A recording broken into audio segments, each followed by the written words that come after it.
माननीय अध्यक्ष महोदय, सबसे पहले तो आपको आज अध्यक्ष चुने जाने पर पार्टी की ओर से और अपनी ओर से भी आपको बहुत बहुत साधुवाद देता हूं, बधाई देता हूं, शुभकामना देता हूं।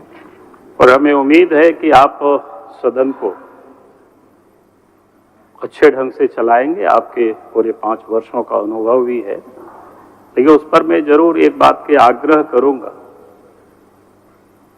क्योंकि सरकार क्या कहते हैं, सदन में सत्ता पक्ष और विपक्ष दोनों होते हैं। सरकार होती है वो संविधान के और नियमावली के वो कस्टोडियन होते हैं, और अपोजिशन में जो बैठते हैं उसकी एक अच्छी प्रकार से पहरेदारी करते हैं।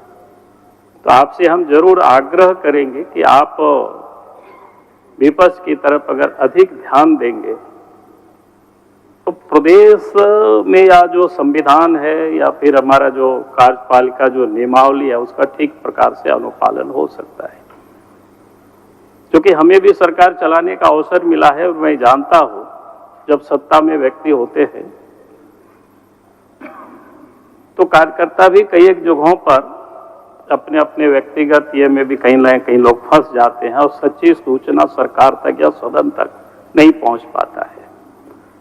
तो ये पहुंचाने का काम अगर कोई करता है तो अपोजिशन ही करता है। और इसलिए मैं अध्यक्ष महोदय से मैं यही विनती करूंगा कि आप इस बात का जरूर ख्याल करेंगे कि अपोजिशन के लोग हैं, और कोई भी अगर सदन से हमारे विधायक अगर विषय को उठाते हैं, कोई भी विधायक, हमारे विधायक से संबंधित कोई पार्टी से नहीं है, पूरे सदन से, उस पर भी आपका काम है देखना कि भाई त्वरित गति से उस पर कार्रवाई हो रही है कि नहीं हो रही है। बहुत सारे ज्वलंत मुद्दे होते हैं, उन मुद्दों को उठाया जाता है विधायक की ओर से, लेकिन ध्यान में आता है कि वो विषय यूं ही सदन में विधायक उठाते हैं और यूं ही वो शांत भी हो जाता है। सिर्फ अखबार में सुर्खियां तो बन जाता है, लेकिन उस समस्या का समाधान हो नहीं पाता है। और इसलिए मैं अध्यक्ष महोदय से मैं यही आपसे विनती कर रहा हूं कि हमारे जो विधायक सदन में जो भी विषय को उठाएंगे, सरकार हो सके उसको तत्परता से नहीं ले, गंभीरता से नहीं, लेकिन आपका दायित्व बनता है, आपका धर्म बनता है कि उसको गंभीरता से लेना। अगर विधानसभा में सदस्य ने उठाया कोई भी मुद्दा को, उसमें वास्तविकता क्या है, उसमें सच्चाई क्या है, कि उसके तह तक आपको पहुंचना है। अगर हम सब वहां तक पहुंचेंगे तो निश्चित रूप से सरकार अच्छी ढंग से काम करेगी। और जो सपना है कि हमारे देश के स्वतंत्रता सेनानियों का कि देश आजाद हुआ है, हम अपने हाथों से देश को हम आगे बढ़ाएंगे तो वो जल्दी संभव हो सकता है। तो इसलिए मेरा यह आप सबसे आपसे निवेदन है, खास करके क्योंकि आप सदन के कस्टोडियन है।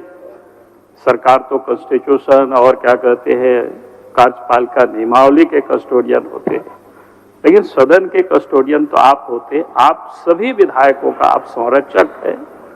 आप इस बात को जरूर ध्यान रखेंगे। और फिर मैं कहूंगा कि नए विधायक भी काफी आए हैं, उनको भी आप अवसर देंगे ताकि वो विषय को रख सके।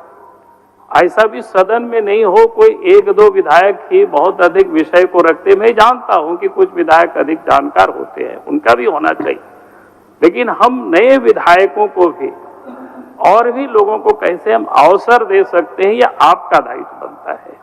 आप इसको भाली भांति इसका सदन में उपयोग करेंगे तो हमें और भी यहाँ पर विधायक जो है वो एक खड़े होंगे, उनको भी विश्वास, आत्मविश्वास पैदा होगा अपने अंदर में। तो इसलिए मैं आज के तारीख में आपके सदस्य चुने जाने पर आपको फिर से मैं बधाई देता हूं, और इन्हीं शब्दों के साथ मैं अपनी बातों को समाप्त करता हूं। बहुत बहुत धन्यवाद।